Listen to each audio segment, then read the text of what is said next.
Hello YouTube, and welcome to my life again. I'm sorry, I'm going to be doing a bunch of other things when I'm recording this, but I'm absolutely shattered, as per I suppose. But I've got stuff that I have to do tomorrow, and I know from experience that I'm just not a morning person, and if I have things that need doing, I'm best off doing them before I go to bed. Unless I really can't keep my eyes open anymore. I really hope that this isn't making horrible noises on the film. So yeah, yesterday no video, partly because I forgot, partly because I was busy. My dad and my stepdad came down from Newcastle, so we had a family meal, and that meant just a couple of hours basically with my 6-year-old niece climbing all over me, and she doesn't understand Auntie Kate will get bruises and Auntie Kate can't lift you up. And I do my best, but I generally leave meetups with her pretty exhausted. It's worth it though, because you know they're only young ones, and I'll miss this stage when she's older. I do have another niece as well. She's only 2, but she was very, very tired waiting for her lunch and mostly wanted to be with Daddy, which is understandable. Daddy's a lot more forgiving than Auntie Kate, and a lot more fun. So I hope to get this done earlier today, but as usual, once I've had a busy day and a pretty busy week, to be honest, once I went to bed I couldn't wake back up again, and it was about 4:30 before I was awake, and after 5 o'clock before I actually got up, which now means I have to stay up because I have to leave a gap between taking tablets. It should really be 12 hours, but 12 hours isn't happening, so I'll settle for 8. And while I'm up, I'm going to fix these nails. I have really unbelievably fragile nails, so in order to protect them from breaking and tearing the skin underneath, I keep them painted with a gel coating, and a builder gel that adds a thicker layer. It means they don't bend as much. But foolishly, over the weekend, I got myself a new handbag, which needed to be done. The handle was tearing off the other one. I'd repaired it, but it wasn't going to last. So I got myself a lovely new handbag, and I was transferring everything in between the two, and attached to all of the zippers I have key rings, partly for decorative purposes and identifying purposes, and partly because they're a lot easier to grab a hold of than the tiny little zipper pull when your fingers aren't working too well. But I decided that I could transfer all of these key rings from one bag to the other, and completely ruined my nail polish, and this one just delaminated. And yeah, it was catching on absolutely everything. So normally it would be a couple of weeks, a full week at least, in between my doing my nails. But this time it's been less than a week. It's 6 days, I suppose. It's not too bad. But it's quite an epic undertaking. I could go to the salon and spend 20 quid and have them do it for me in less than an hour. But first of all, my favourite salon is in Newcastle, and it's a bit of a distance to travel to get my nails done. And secondly, it gets a bit expensive after a while, going to the salon every couple of weeks. So it's not so bad. I've not got top of the range kit or anything.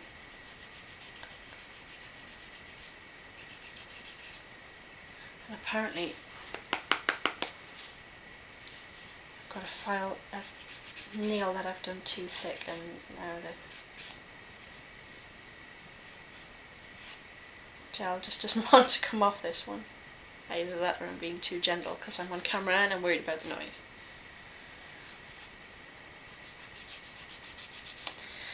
But of course, the nails that have broken, they had a black, I really don't know if this shows up at all, like a cat's eye sort of effect on them. You probably can't see that, and you just see like a blurry close-up of my hands, but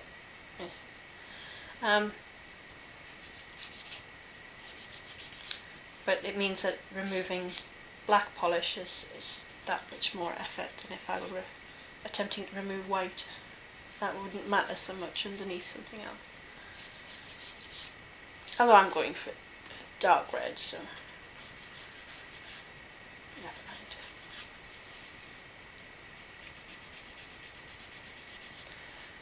mind. Yeah, so yesterday, no video. Too busy, too tired. And today has disappeared. I don't even know it. Obviously I slept for most of it. And then this evening, I've not done any knitting, I've not done any tidying, I've just sat and stared blankly at my phone. I have letters that are actually underneath my camera that I need to post tomorrow.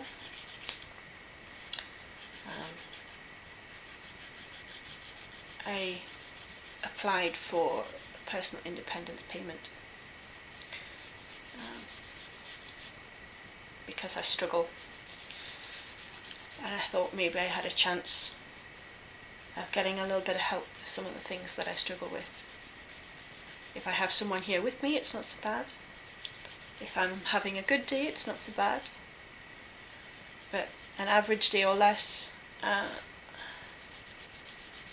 forget to feed myself, or I haven't the energy to go and get myself a meal.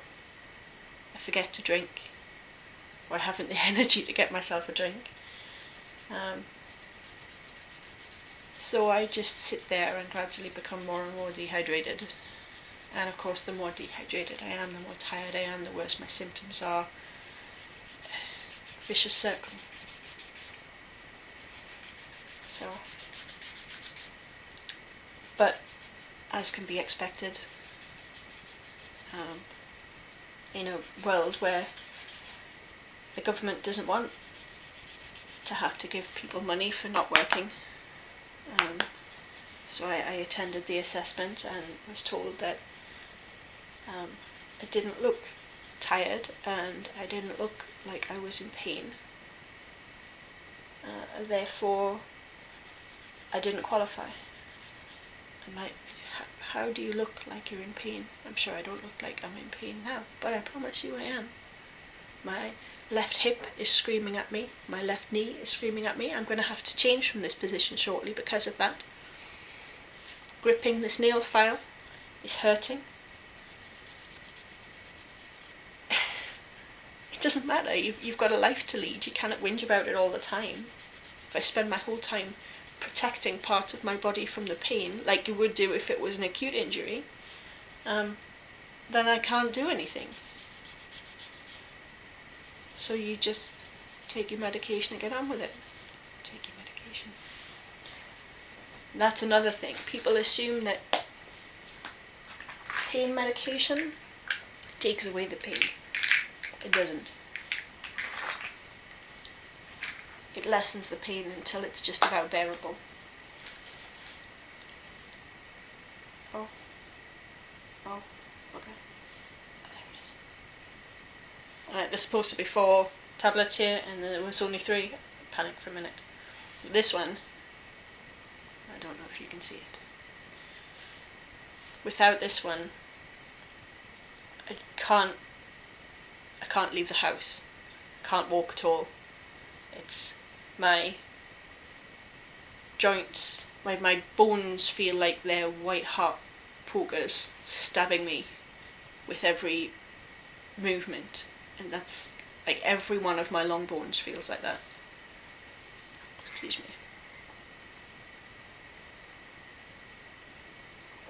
Oh.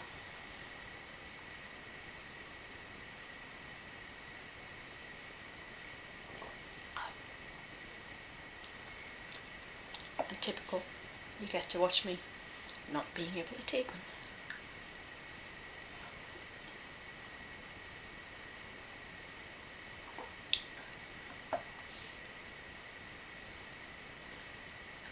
But with them, the pain is still there, but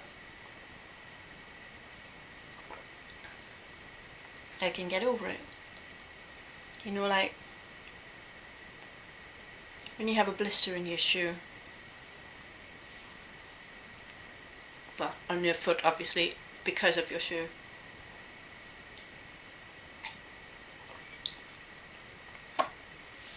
you keep going with it for a while until it gets just too painful. So even the normal person knows what it's like to work through the pain for something, you know, they want to achieve something. Well, if you're in pain 24/7, it doesn't act like pain that has a cause. It's not going to get better. If anything, it's only going to get worse. It's not like I'm getting any younger. It's not like my muscles are getting any stronger. I mean, theoretically, if you get physiotherapy that works right, you can gradually increase your strength, and that supports the ligaments that are stretching too far. It means that you can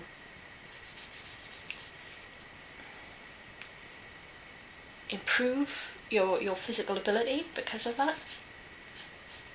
But finding a physiotherapist who knows how to deal with that, because the other thing that you've got is a sort of pain feedback loop. I've seen this because I've been going to a pain management course, and it's one of the things that we've learned, that your body doesn't really understand chronic pain, but it learns from experience. And what it learns is every time you do something and you experience a kickback from it. So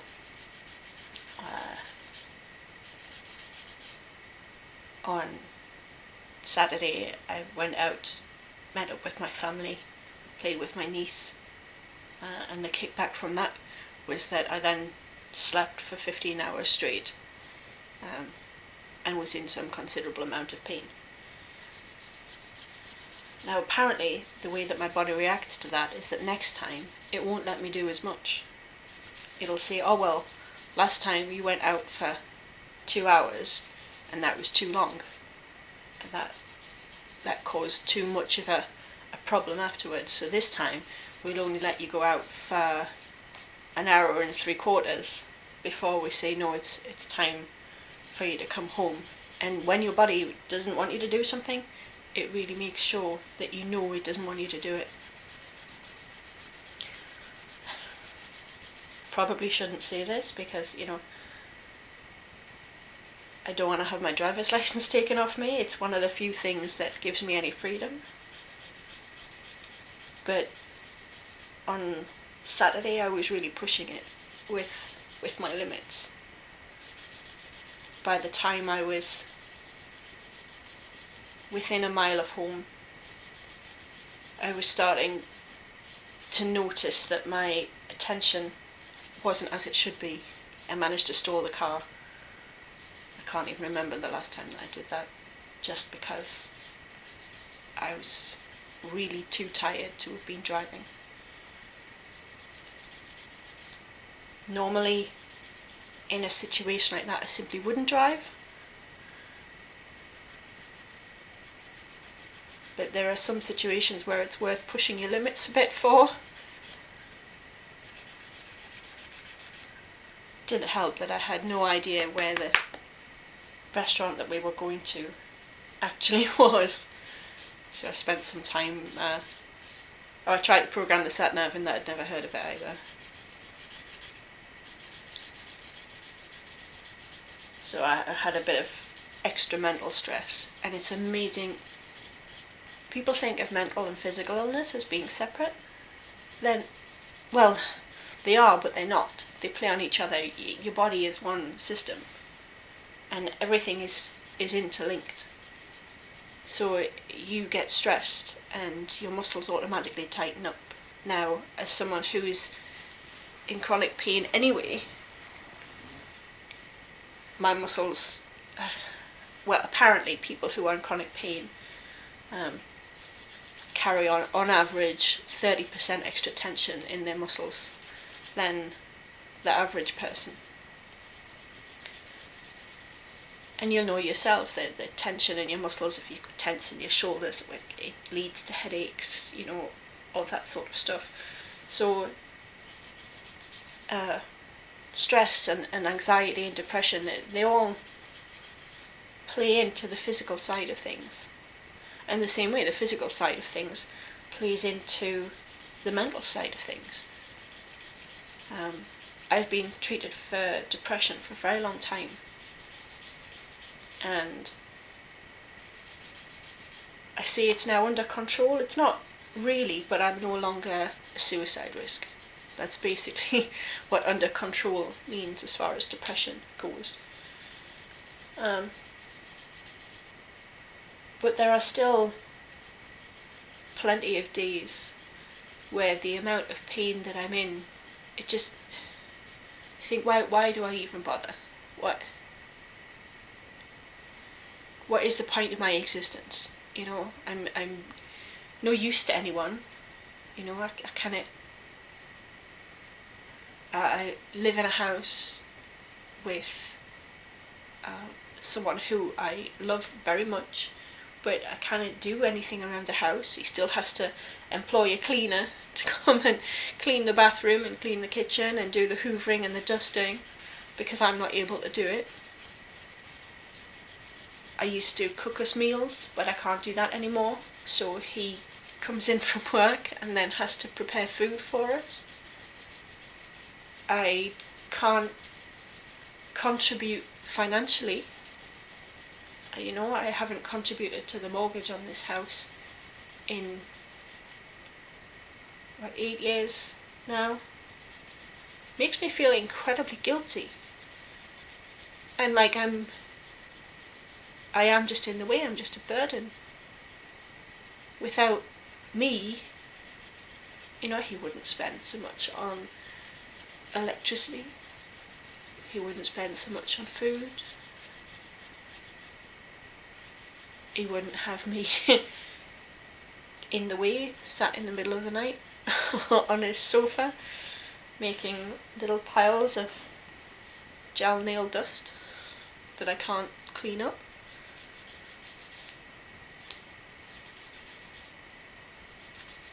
And it's difficult to get over those feelings, especially when you then have a government saying, well, actually, no, you're not worth anything. We don't consider you to be worth anything. They've accepted that I'm not well enough to work, but they won't accept that I'm ill enough to deserve any help with my existence. So, yeah, I don't think I'm going to talk about that one anymore because it's upsetting me.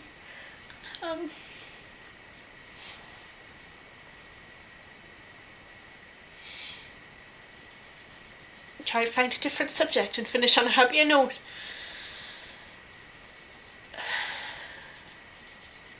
I'm sure I had a purpose to this. This has turned into another one of those big long rambling things because my brain isn't functioning well enough to follow a train of thought through to the end.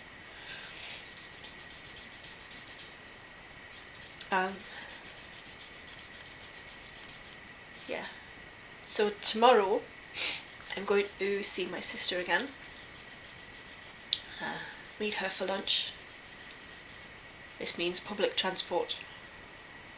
The car isn't mine. I wish. It belongs to Stephen.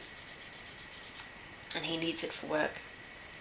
He's already going to loan it me later in the week so that I can visit my dad. My dad has terminal pancreatic cancer.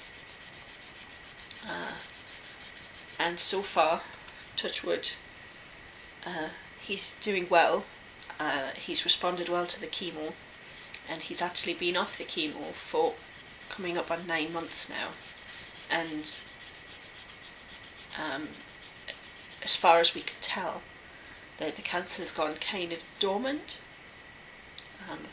Now we were told that this might happen, but then we were told eventually it would start to grow again. So he has to have regular CT scans.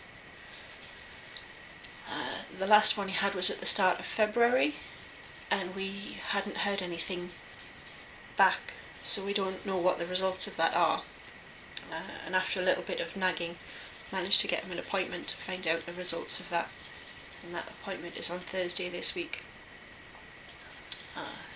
So on Wednesday evening, after my pain management course, I will be heading up north to see my dad and get the results of that CT scan, which makes me nervous, but he's doing well. He's happy enough. He seems healthy. He's gained weight back from, he lost a lot of weight after he had surgery and after the chemo. But he's gained enough weight back to be told that he's getting overweight by his doctors. And he said, don't care about that. Gotta die or something. But yeah, he's really making the most of his life, and I'm hoping that he will continue to respond well. But it's still always a little bit nerve-wracking when you go to get results like this. The chemo isn't fun.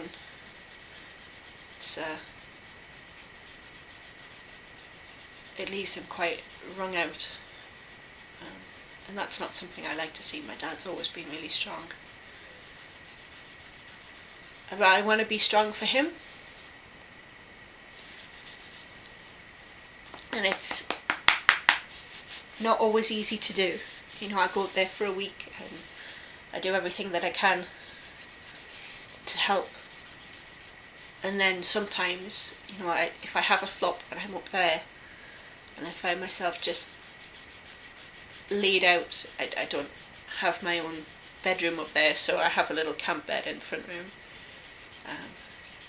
And I'll be laid out in the middle of the afternoon, fast asleep in his front room, and thinking, well, what use even am I up there? I'm going on to that subject again. Okay, clearly my brain is in that mood tonight, so I think we're just going to have to leave it there for now. I think this has been quite a long video, and I'm sorry for the rambling, but